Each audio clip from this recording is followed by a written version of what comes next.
I'm Sully. I'm the station manager at WUSC, and my DJ name is DJ Punky. So this is Trevor. Hey. Yes, I'm Trevor. Hey. I go by DJ Grilt Cheez. I like it. I like grilled cheese. And then Molly, if you'd like to introduce yourself, just so everybody we know who you are. Oh, okay. I'm Molly Brandenburg, and I'm the host of 2 shows on Spotify, produced by the Parcast network, Conspiracy Theories and Unexplained Mysteries. And I pop on a few. I'm on a few other shows, but those are our current shows that I'm working on. Well, awesome. So I was going to ask about any student orgs that you were involved with at USC, but I still would love to know, during your time at the University of Southern California, did you do any kind of podcasting or journalism type stuff there? I was a theater major, but then my last year I did a journalism major. So I did do that. I have a degree in theater, though I didn't quite finish journalism, but almost, and ended up doing some broadcasting. Some friends of mine were also in broadcast journalism, so I did some projects with them just for their classes, which was, it's kind of interesting now that I look back. I just did it because they wanted me to, but it was like, that was pretty good early training, and they had, God, I remember being this is what I thought when you contacted me, because I remember a friend had a radio show at USC. I remember being in there doing something on that show too. So, every experience counts. You don't realize it at the time, but it kind of goes into the whole, Oh yeah. catalog of stuff that you can call on later on. Absolutely. It's great. Yeah. So, yes, anyway, so that was, I had thought about that a lot recently, about we did some news broadcasts and things, and I was just kind of like, you just do stuff to go along with your friends, and then it ended up being pretty good experience. So what brought you to Parcast after you graduated? Well, it's been quite a long time since I graduated, to tell you the truth, but I had a career, I had a whole career as an advertising writer for entertainment. So that I did that for a long time, and I worked at a lot of ad agencies and then movie studios like Disney and the Fox studios. And then on the side, I would be doing theater and acting and singing, and started doing voiceovers at one of my jobs. It was actually one of my jobs. We were writing pieces for, healthcare communication, like the brochures and things that you get to find out about your new health plan. And I would write those, but then we would bring in people to do voiceovers, and they went, well, why don't you do some of the voiceovers? So I started doing that. And that is one of the things that led me into working in podcasting. But I'll tell you, the most significant thing of how I ended up with the Parcast studios was I'd work all day, and then I'd go do theater and improvisation classes at night and on weekends, because it was really fun. And that's where you meet all the fun people. And I just did it because I loved it. And I kept doing it. And then eventually, when the Parcast Studios was starting, it's a young man named Max Cutler started the studio, very young man, and he teamed up with his dad to start the studio. And his dad had created a network, radio networks. So Max grew up around all that, but his dad didn't know about podcasts. So Max said, Dad, why don't we create a podcast studio? And his dad goes, what's a podcast? And so they figured, it's radio, except it can be on your phone and things.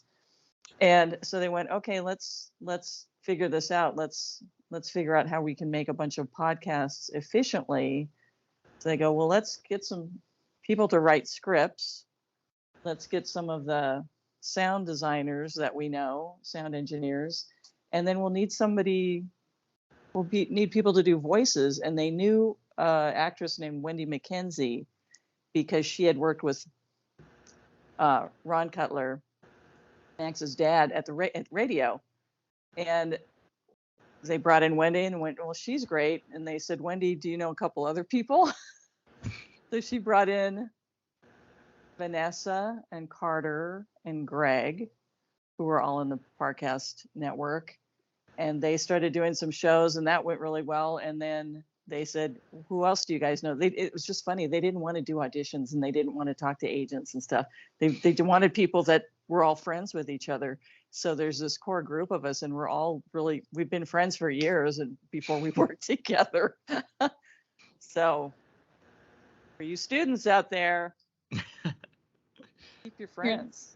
Hear that? Keep friends. I mean, I'm serious. You know, your friendships, those are the best people to work with anyway. Because I love working at Parcast because we all get along really well, and it's fun. Well, that's awesome. So, yeah, it's kind of an unusual. And then it all went well for a couple of years, and then Spotify noticed and bought the company. We just had this little studio, you know, and then Spotify bought it. It's like, what? I couldn't believe it. That's got to be a crazy phone call or like email to come through. Well, and Max, you know, there's about, I don't know, it changes over time. There's about 8 of us that were the original hosts of the shows. And this Monday morning, we all got a message. He needs to talk to you all this afternoon. And we're all going, oh no, what's going on? And then he gets on this group call with us, and he said, Spotify's buying the company, and it's going to be announced tomorrow in the New York Times. I wanted you guys to know first. And we're like, oh my God, well, what does this mean for us? And he goes, I don't know totally everything that will happen, but it's going to be good. And it has been, because, you know, the stability you get with a company like that, and they've been able to produce all these other things since coming into Spotify, because, you know, the family-run company, it was amazing what they did, but, you know, you can only go so far without going broke, and nobody wanted that to happen. It's pretty crazy for, I mean, family-run company, just a small thing to get, you know, do so much that you're noticed by such a big company. That's crazy.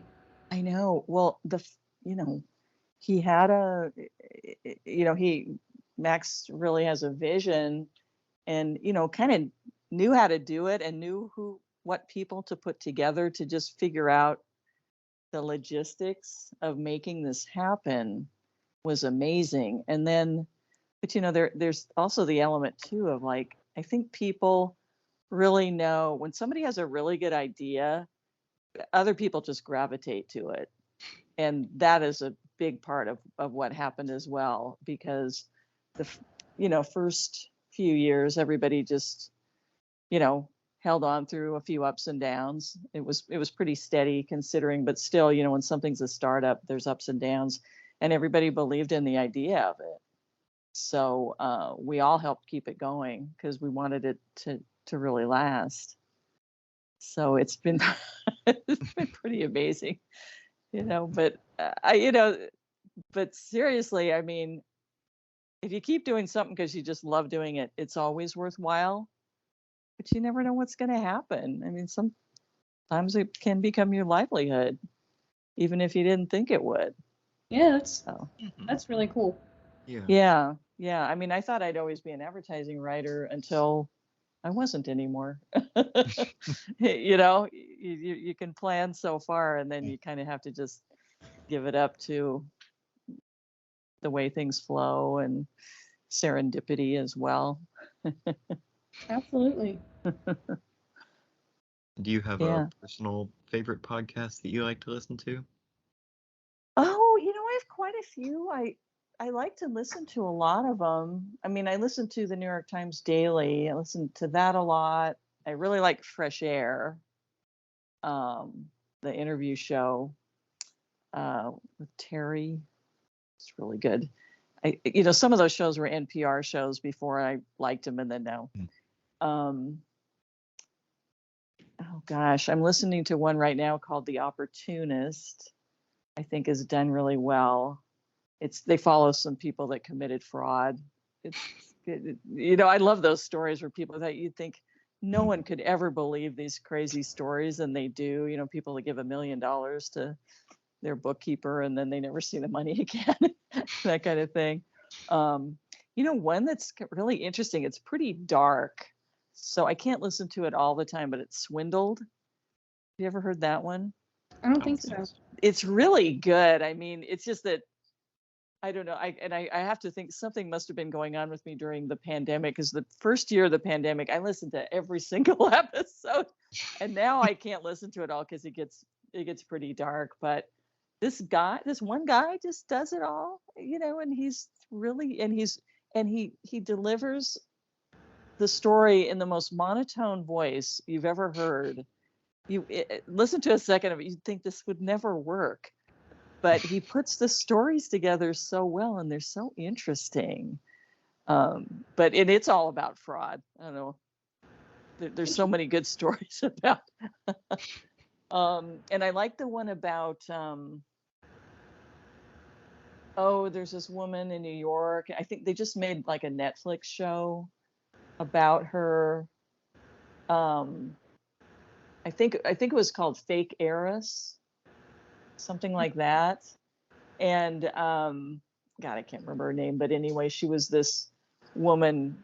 She was a young woman, and she went to New York and convinced all these people that she was coming into, a fortune of $500 million, and she was gonna, create this art center. And she got but she would stay in like the fanciest hotels in Manhattan, and then, just forge checks enough to cover it, and before they kicked her out. And but she got people to believe in her, so it's like it can go both ways. It can be good to have people believe in your vision, as long as you're not being fake Right. about it.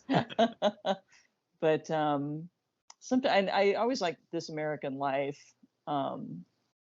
It's funny though, I used to listen to that all the time in the car, and then now, like, I just mostly walk and I don't listen to it as much. It's kind of odd. It's more like one of those things that's good if it's just coming at you, but it's kind of a quiet and thoughtful show. So you have to be in the right mood, I guess. There are definitely some of those. Yeah. Well, before I ask about any conspiracy theory related questions, how much do you hate answering conspiracy theory related questions? How much do I would imagine you get asked about them a lot in interviews and different things. Well, are you tired of it? No, it's just, here's the funny thing. And this was a really funny thing when I first talked to Max about working for the company. And I said, what show do you want me to work on? And he said, conspiracy theories. And I started laughing because my big brother is quite an interesting fellow. I have three big brothers. They're all great, very different. But my oldest brother, we actually did a story featuring him recently on conspiracy theories, the Hollow Moon show that we did. We talked about Dr. Brandenburg, the physicist. We didn't mention he's my brother, but he is. And he is also on the Ancient Aliens show. You know that show? That TV, or it's on YouTube, I guess. He's on that a lot, and he's old. He's about 8 years older than me. And growing up, he was always. That's how I'd hear about all these things, was through him. And he's a physicist, and so he's done a lot of interesting work. But then he veered into becoming an expert on Mars, the planet Mars, and has some books out about it. Dr. John Brandenburg. I think one of them is called Dead Mars, Dying Earth. It's pretty interesting. But so a lot of my information would always come from him. And we grew up in Southern Oregon, which I have to say, as a kid, it seemed to be kind of a hotbed of these crackpot theories. And some of them are pretty wacky, but I think I think the stories about the assassination of John Kennedy are really interesting. I mean, it's weird to me that they've never really solved that. You'd think by now. I mean, we did a show on that, and it's pretty compelling evidence on this one theory about that came from a book. And that there's one theory that, because the thing with JFK was that the Warren Commission said he was hit by one shooter, killed him. And yet he was hit twice. It was like, well, there must have been someone else shooting him. So this one book came out, and their theory was that he got hit by the first bullet, came in the front. And once he got hit, it was like there was this pandemonium, and the car behind him had the Secret Service people, and one of them accidentally shot him. Oh. Which, it's so horrible to think about, but you know what? It does make sense, because he got hit again in the back, and when it was such a catastrophe, and he didn't have any, they had an open air car, and it was so shocking. You think, well, that they would cover up, right? I mean, they wouldn't want people to know, because people were so freaked out anyway that it happened. And I personally, that makes sense to me, because nobody really saw anybody else on that lawn or anything in Dallas. So anyway, that's one little theory I have an opinion about. There weren't too many that I really believe in or have a strong opinion about, but there are a couple every once in a while. And whenever we listen to, we love that podcast, so whenever we listen to it, most of them I'm like, this is really, really interesting to learn about and really cool to hear about, but I don't necessarily believe. Yeah, sometimes it's fun to entertain, right? The theory. But every once in a while I'm like, oh, that makes a lot of sense. I don't know about that one. Yeah. Did you hear our Bigfoot episode? I don't think I've heard that one yet. So Oh my God, that one's hilarious, I have to say. I mean, but the information came from some films that were made in the 70s, and some people said they saw this creature that was, pretty tall and had these feet, and they said they were sure it was a Bigfoot. And then other people said no, there was this really good movie makeup artist that worked on Planet of the Apes. That's what they saw. He faked it up for this fake documentary. But then, there's, anyway, that's a good one. There was one guy that was reportedly an expert on Bigfoot, but he seemed to be somebody who had been living in a garage for way too long, and, had a beard that was about 2 feet long. And sometimes the experts turn out to look like that. So yeah, you never know. I know, but it is weird, because there's that sort of tinfoil hat thing about how oddball it can be, but then once in a while, something comes up and it's like, it's true. Yeah. And it shocks us all. It's crazy. It's crazy, it's always the things I would never expect to be the ones. Yeah. That, like how did this person randomly know and nobody else did? But yeah. Were they in the right place at the right time? Or, I mean, the other ones that are like, some of the older ones are just funny, like the Loch Ness Monster. I mean, when you really think about it, that just became such a legend for a while, the Loch Ness Monster, because they had this one picture, and you look at that picture, it's got to be, it could be just like a pile of sand that was somebody took a picture. I mean, it's so murky looking, and it's funny, but it was like so far, before the internet and everything, that people are like, oh my God, look at it. It's a giant, sea lizard. It's amazing. And it's so much harder to fool people now, unfortunately. I always like hearing about the ones that are rooted in something that was a long time ago. Like there was that episode where y'all talked about the Bermuda Triangle. I think it's one of like the earliest episodes you had. Yeah. I started listening to y'all's podcast when I was on a plane ride, and they had a few episodes available, and I was like, that sounds really interesting. I'm gonna give it a listen. And there was one on the Bermuda Triangle, and I remember like thinking about how crazy it is that Christopher Columbus claimed to have seen a UFO. I remember y'all talked about that, and I was like, how do they even know that? I didn't know it. He wrote it down. It was in his diary. People used to write stuff down a lot. Yeah, that's crazy. I didn't realize that UFOs had like been a concept for that long, but I guess so. Yeah. Yeah. And it's just funny because to this day, I mean, that's one thing that, are we going to find out, more about are there aliens? I mean, so many people swear they've seen them and seen UFOs. And, Harry Reid, the US Senator in Nevada, he said there's something to it, but you'd think we'd know more by now, with all the resources we have. That's what's funny. That's what makes these them mysteries.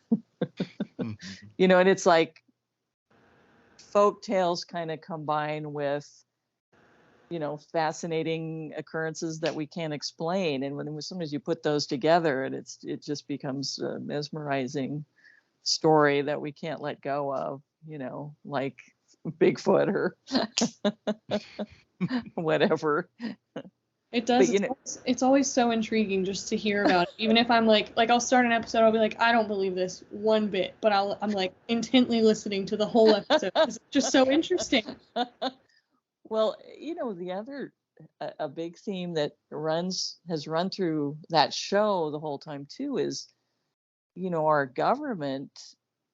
We I think went from in the last century went from a time when people, kind of revered the government and felt like it'll take care of us, to the point where more information started to come out, and then a lot came out like by the 70s about what was going on and decisions that led to the Vietnam War and an experimentation on soldiers and people of color. And the more stuff came out, people were like, what in God's name this is our own government is doing this to us?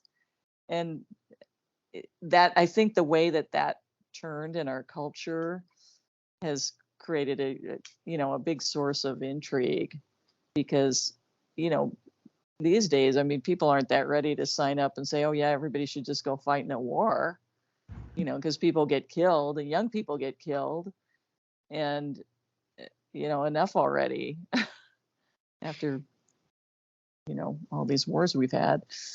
So Absolutely.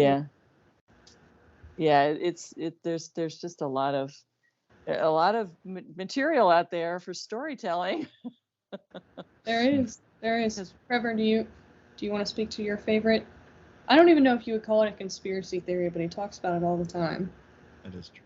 I don't know if it's considered a conspiracy theory, but I'm a big proponent of ball lightning, which is like, I believe that Oh, yeah. so briefly, like one of the theories that one of the things could have been like a UFO sighting could have been was ball lightning, if I remember correctly. Right. And mhm. it's kind of a natural phenomenon. Mm-hmm. Yeah, that's where it gets very tricky, Mhm. because, I mean, just lightning, I mean, things happen that are kind of defy explanation, but it's just part of nature. But the fact that this big bolt of electricity could come out of the sky and start a fire or hit someone, and we did one show. This was on Unexplained Mysteries, based on completely true incident. And that episode on Unexplained Mysteries is called The Kentucky Meat Shower. And I mean, the story, it's so hard, and it's just hilarious. And it happened, I think it was in the late 1800s, and these people were on their farms in Kentucky, and then all of a sudden, all these sort of things, kind of like raw pieces of chicken, fell out of the sky on this field and on people. And everybody's like, well, what's that? And no, everybody's like, what is this? And it was like just the most bizarre thing. It was sort of like a biblical kind of incident. And then some they had quotes from the people there at the time, are like, well, what is it, edible? What is it? And then they kept trying to figure out, what is this?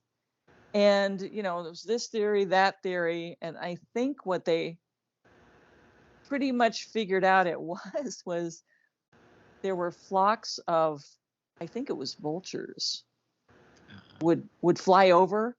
And some with animals and birds, sometimes if one of them does something, they'll all do it. It's just kind of an instinctual thing. And I know this is gross, but this was the story. What they think is that the vultures had eaten a bunch of stuff, and then they'll just throw it up sometimes. Oh. And they think that this was a mass vomitation over from the air over this field in Kentucky, over a neighborhood. Oh. Like, Jesus. It was gross when it was just raw chicken. I know. It gets worse, but it's like when you don't know what it is, it's so bizarre. I'm like, oh, okay. That kind of makes sense. Vultures or turkeys or something. Seems like it would be vultures, but anyway, animals do, weird things, and we just have to deal with it. But that one and Bigfoot were two of our favorites at the studio. Those sound fun. I think that if I was recording a podcast, I would get kind of like bored of the usual, but then every once in a while we'd get something like really interesting like that, and I'd be so excited to do it. The stuff that comes out of left field is always, a pretty good time. But it's working on it. It's very educational, and we did a series of shows. They did a lot. We have these amazing researchers and writers, and they'd gotten all this information about the history of the lost city of Atlantis, which was fascinating. And I had, now I feel like I hear about this person all the time. Madame Blavatsky was this woman who I think she was part of coming up with researching this theory about Atlantis, and they formed a kind of pseudo religion called Theosophy, based on some of these concepts. But they had a whole history of what this ancient race that was in Atlantis, and there was like a master race, and then there were these sort of reptilian humanoid people that were like the slaves of the master race. And just bizarre upon bizarre detail in all of this. But the thing that was really weird about it is that this idea that she was exploring about there being a master race, they called them the Aryans. And that is where this Third Reich, Hitler got this idea of there being, a master race of superior people, and they were German or, Nordic, and that everybody else should be, their slaves or exterminated. And I mean, it goes way back to that, which is, I was very intrigued by all of that and the strangeness of it. I thought that the Aryan, I thought they'd just come up with the idea of the Aryan race, in the 30s and 40s, but that's not really true. It's older than that. And I guess there's always versions of it in cultures because people seem to have a need to rule other people unless they're kind of held in check. But that was an interesting one. I think I remember listening to that one. We were on a road trip. I think And it, I remember like hearing that and being like, that's crazy. I would never have thought Right. that's like where that would come from. But like, now that I heard it, I was like, I'm not at all surprised. Like that I seems know. like something you would do. But The reptilian humanoids. I mean, they just keep on giving. I'm always And interested it, at how much like applicable knowledge to a normal situation I get from the conspiracy theories podcast, because there's always so much just like research and things that are a part of it oh, before it's it even gets into all amazing. the conspiracies. And I feel like Yeah. I listen to one and I'm like, oh, I'm like 5 times smarter than I was just from Oh, I listening know. to this podcast. Brilliant research and writing on the show. I think that's really been the key to the success of Parcast, that there's quality standard is really high. And that comes from, Max and Ron Cutler. Like, they established that if we're going to do it, it needs to be good. It needs to be informative and interesting and entertaining. And that's always the standard that they're trying to keep and to attain and then keep going. And it makes it a real pleasure to work on it. The show about the hollow moon, that was one of my favorite stories, and that's the one my brother's in it, Dr. John Brandenburg. Check out his book. But it had a lot of history about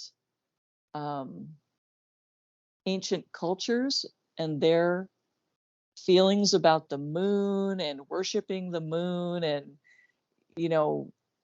really intriguing, and all the rituals that go to with worshiping the moon. And it is this magical thing that all of us experience in the sky, especially once a month. It's so big. But that combined within the science of, exploring, going to the moon and all that, it made for a really great story, I thought. That sounds really cool. Yeah. Yeah, that came out pretty recently, the hollow moon. Yeah, it's this theory is like, is the moon hollow? Because they thought there was some echoing sound going on, in some experiments, and they thought, is it hollow? And they said, no, it's probably not hollow. Probably some other things were making noise, but You never know. that's good. But never know. Never know. And we've had several stories too. This was very intriguing to me, about aliens needing to meet with heads of our government. Like, President Eisenhower gets pulled into a lot of those. I really liked one about Valiant The Greys. Thor. Valiant Thor. Yeah, thank you. That was a great one. Yeah. Valiant Thor. And then I can't remember. Yeah, he came from outer space or something. He looked like the guy who played Superman on the TV in the 50s or something.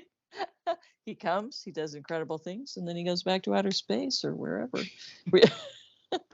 But the one story, there were a few stories where this was an element, but the legend is that there were these aliens called the Greys. I've heard of that. Do you remember the Greys? Very thin, gray-looking little alien humanoid people. And they met with President Eisenhower, and they had made some agreement. And here's the story: it was that they made an agreement that, and all these things I'm saying, I hope I've gotten some of the details right. It all gets kind of mashed together after a while.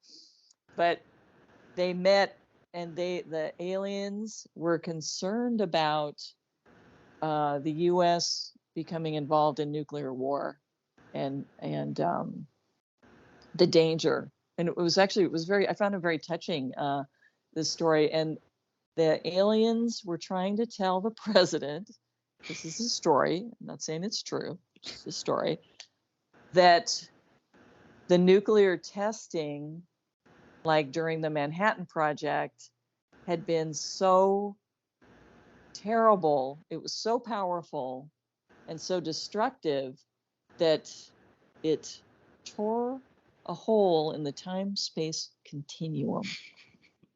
I mean, just think about that. It's pretty intriguing to think about that, and that this had the potential to kill not only all the Earthlings, but it could transfer over to another part of the universe or the next universe and kill all the alien people or aliens. So they wanted Eisenhower to know. So I get, but here's the thing. I think, as it turns out, President Dwight Eisenhower has must be a granddaughter or great-granddaughter that they'd quoted for a lot of these things. And she seemed to be quite opinionated about aliens and things. But if you look at her website, you can look at her website. And she had kind of a sketchy background about, she wasn't exactly a author who was regarded as the most stable person in the world. Let's just say that. So that's where some of those stories came from. There was another story about, trying to think, there was another story that the aliens had made an agreement with one of the presidents going way back. I think this was about something else, and that this agreement was renewed with each presidency up to Clinton. Something about the aliens. It's very covered up. And it's terrible. I don't remember which episode that was on. But if you listen to all the episodes, you might. Yeah, have to listen to all of them. Oh no. I know. Somebody just wrote me and he said he'd listened to every single episode. I thought, oh my God. You need a glass of water? Are you okay? That the only other person who's listened to every single episode is me and Carter. I mean, really. I always think that we're big fans for having listened to as many as we've listened to, but I guess not. Yeah. Well, you have to check out Ancient Aliens, Dr. John Brandenburg. I think you'd like some of his theories. He's such a talented, he's a physicist. I mean, he has a PhD in physics, and so he can talk at length about all kinds of crazy theories. You won't even believe it. But really... I find it all fascinating, and I love science fiction. Mm-hmm. It's a good blend of science and science fiction, I think. Yeah. I think that's the key. I think that's what's made it interesting. Because if it's just made up, then it's all just made up, and it's not. Right. It doesn't have full, the resonance. When there's some truth to it, everything gets a little bit more murky, I guess. Yeah. Well, you can really delve into, is this really true, and how is that going to affect us? And I mean, it's interesting to me, to look at things like the original Star Trek show. That's been so long ago now, but they had the best science fiction writers of the time working on that show. I mean, that's why it's lasted so much. It was so well written, and of course, wonderful cast. But it was prescient. I mean, they were using flip phones before that was even close to being a reality for just regular people. I just want to get to the point where we're going to have the teleporter, like on Star Trek. When is that going to happen? I want that. But I mean, that. but and even like the concept of medicine being non-invasive, that's a really cool part of the original Star Trek too, because it's like when somebody's really sick on that show, they just kind of wave a tool over them, and then there's a sound effect, and like it's like they'd had surgery, and we're getting to that point. We're getting there eventually, I think. Yeah, it used to be everything that happened, they had to cut your whole body open, and recovering from that was, as bad as the illness. But Now they can just go in with a camera and make one little incision. And it's great. Yeah. So everybody's living so long. Well, what now on your show? Are you playing podcasts, or are you playing music, or? We do music. We have two different shows. I do a teen music show, so it's like anything by teens, for teens, anything that has to do with teenagers at all. Because I find that to be a fascinating group of people, and a group of people Yeah. is very passionate about music. So Right. That's when you're the most passionate about it. Exactly. That's when your taste really gets formed. Exactly. Somebody on the station has a podcast, Zoe, our event planner. She does a local events and culture podcast, which is really cool. But yeah, I mostly do talking. I'll do some talking and mostly talk about music, and then play the music. And Trevor, your show? Yes, I have a heavy metal specialty show. Oh, cool. And you have the voice for it. I bet you're a great host of that show. For both of you, that sounds great. Mm-hmm. It's fun. Well, like I say, just keep doing what you love, no matter what. Even if you're not getting paid for it after school, it's good if you can get paid for it, but you got to give it time sometimes too. So even if you have another job, but just keep doing the stuff you really love, because it's worthwhile no matter what. Definitely, for sure. Well, thank you for your time. This has been so fun to. Oh, it's been about great. You and get to hear about your favorite theories and the ones that hold some weight. So. Yeah, well, a pleasure to talk to you, and good luck with your shows. Yeah. And everything else. We'll be at Spotify tomorrow doing more conspiracy theories. There you go. That'll be fun. I'll tell them all about this. Perfect. And let me know when it comes out, and check out Ancient Aliens. Don't forget. We will. It's a trip, I guess. I just watch the parts of my brother's on, but anyway. Okay, well, good luck with everything, and it's been a pleasure. Thank you.